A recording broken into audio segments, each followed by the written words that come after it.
Hello everyone, welcome to my channel. Friends, आज हम लोग ओम्स लॉ के बारे में डिस्कस करेंगे। Ohm's law state that the voltage across a conductor is directly proportional to the current flowing through it provided all physical condition and temperature remain constant. देखिए friend, आपसे बोला गया है कि देखिए जितनी भी फिजिकल कंडीशन है, जैसे टेम्परेचर हो गया और प्रेशर हो गया, इनको अगर आप कांस्टेंट कर देंगे तो किसी भी कंडक्टर के अक्रॉस जो वोल्टेज होता है वो डायरेक्टली प्रोपोर्शनल होता है उसके करंट के। ठीक है, ये ओम्स लॉ की डेफिनेशन हो गई। अब देखिए, आपके जैसे मैंने आपको बताया कि जो वोल्टेज होगा वो करंट के डायरेक्टली प्रोपोर्शनल होगा, तो आप इसको बी प्रोपोर्शनल टू आई लिख सकते हैं। अब देखिए, अगर यहाँ पे प्रोपोर्शनलिटी का साइन हटाएंगे तो आपको क्या मिलेगा, V equal to I into are.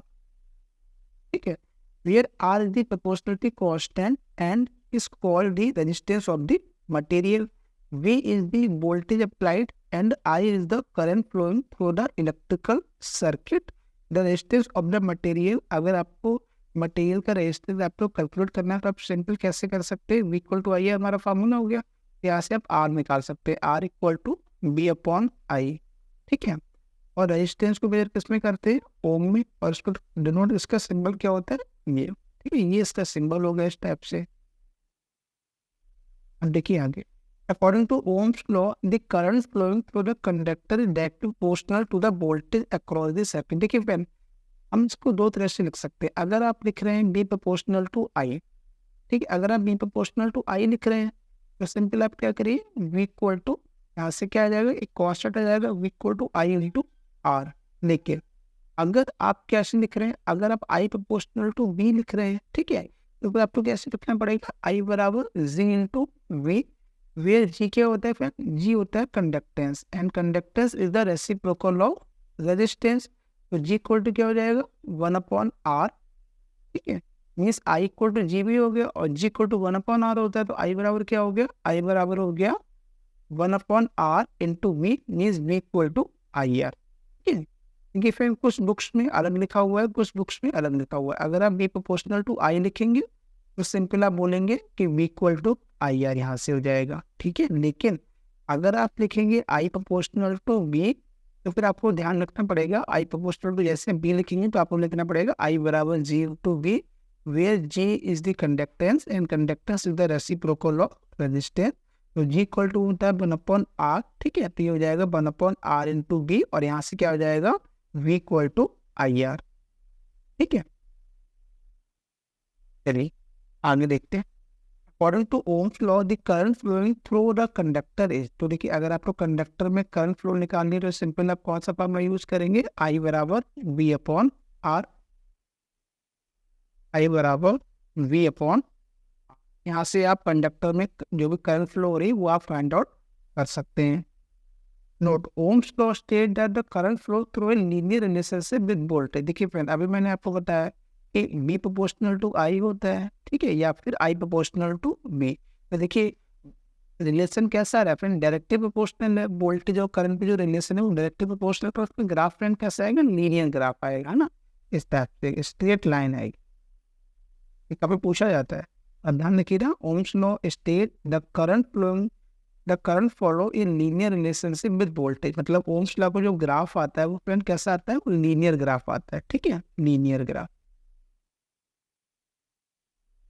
Friend देखिए, ओम्स लॉ की कुछ क्वेश्चन होती हैं। देखिए अगर आप लिख रहे हैं V equal to I R, मैं रिपीट कर दे रहा हूँ, देखिए V equal to I R है, यहाँ से आप अगर आपको आई निकालना है तो आप कैसे लिखोगे, वी अपॉन आर, आप निकाल सकते हो।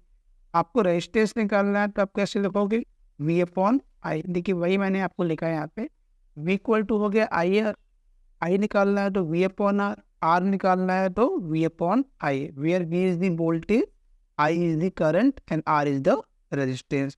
अगर आपको पावर निकालनी है ओम्स लॉ के फार्मूला को यूज करके तो आप कैसे लिख सकते हैं, पी बराबर वी इंटू आई, तो यहाँ से आप पावर कैलकुलेट कर सकते हैं। देखिए पावर को और भी फार्मूले होते हैं, where P is the power of the circuit, V is the voltage across the circuit and I is the current passing through the circuit। यहाँ से आप देखिए ओम्स लॉ का फार्मूला क्या होता है, V बराबर I इंटू आर। ठीक है, तो देखिए यहाँ से आप क्या, और अगर आप यहाँ से पावर का फार्मूला निकालना चाहते हैं तो पावर का फार्मूला क्या होता है, P बराबर V इंटू आई, बताया तभी मैंने आपको। अब यहाँ पे आप क्या करनी है, आई इंटू आर वैल्यू पुट कर लीजिए, बी बराबर आई है, तो यहाँ से आपको एक नया फार्मूला मिल जाएगा पावर का, पी बराबर आई स्क्वायर इंटू आर। ठीक है, देखिए ये वाला फार्मूला जो है पी बराबर आई स्क्वायर इंटू आर। अगर आपको पी बराबर वी स्क्वायर अपॉन आर निकालना है तो सिंपल देखिए पावर का फार्मूला क्या होता है, पी बराबर वी इंटू आई, और आई बराबर फ्रेंड्स क्या होता है, वी अपॉन आर। तो यह वैल्यू पुट कर लीजिए वी अपॉन आर, तो आपको कौन सा फार्मूला मिल गया, एक और फार्मूला मिल गया पावर का आपको। ठीक है, ओम्स लॉ के फार्मूला को आप यूज करके पावर के डिफरेंट डिफरेंट फार्मूलों को फाइंड आउट कर सकते हैं। ठीक है, तो आपको पावर के 3 फार्मूले मिल गए, पी बराबर वी इंटू आई, पी बराबर वी स्क्वायर अपॉन आर, और पी बराबर आई स्क्वायर इंटू आर। देखिए फ्रेंड, ये ओम्स लॉ की मैट्रिक्स टेबल है, यहाँ से आप देख सकते हैं। अगर आपको वोल्टेज और पावर में रिलेशन निकालना है तो आप कैसे लिख सकते हैं, आई बराबर पी अपॉन बी। अगर आपको रेजिस्टेंस वोल्टेज पावर में रिलेशन निकालना है तो आर बराबर बी स्क्वायर अपॉन। इस टाइप से आप इस चार्ट को स्टडी करना, आपको सब चीज़ें क्लियर हो जाएंगी। एक मैट्रिक्स टेबल है। चलिए यहाँ से मैं एप्लीकेशन बताता हूँ। एप्लीकेशन ऑफ ओम्स लॉ में क्या है, it also simplify power calculation, मतलब ये पावर कैलकुलेशन को सिंप्लीफाई कर देता है। तो keep the desire voltage drop between electrical component, Ohm's law is employed. देखिए अगर आपको किसी भी इलेक्ट्रिकल सर्किट में अगर आपको वोल्टेज ड्रॉप को पता करना है तो आप सिंपल कौन सा फॉर्मूला यूज करेंगे, बी बराबर आई इंटू आर, और ये फॉर्मूला किसका होता है फ्रेंड, ओम्स लॉ का। तो वहाँ पर भी काफ़ी काम आता है। An electric circuit voltage resistance और करंट मस्ट बी डिटरमाइंड। आप ओम्स लॉ के थ्रू आप किसी भी इलेक्ट्रिक सर्किट में वोल्टेज, करंट और रेजिस्टेंस को फाइंड आउट कर सकते हैं ओम्स लॉ के फार्मूले के थ्रू। ठीक है, देखिए एक एग्जाम्पल है, find the resistance of an electrical circuit with a voltage supply of 15 volt and a current of 3 milli ampere.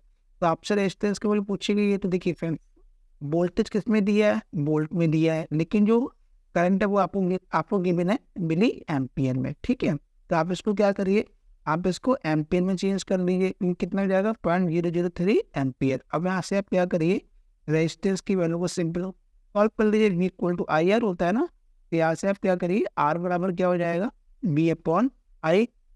Voltage की वैल्यू है 15 वोल्ट और करंट की वैल्यू है 0.003। तो आप उसको सॉल्व करेंगे, आपको मिल जाएगा 500 ओम, या फिर अगर आप किलो ओम में लिखना चाहते हो तो कितना हो जाएगा 5 किलो ओम। ठीक है, तो फ्रेंड आज हमने रेजिस्टेंस के बारे में डिस्कस किया। फ्रेंड आई होप वीडियो आपको पसंद आई होगी। फ्रेंड मिलते हैं नेक्स्ट वीडियो में। Okay, thank you.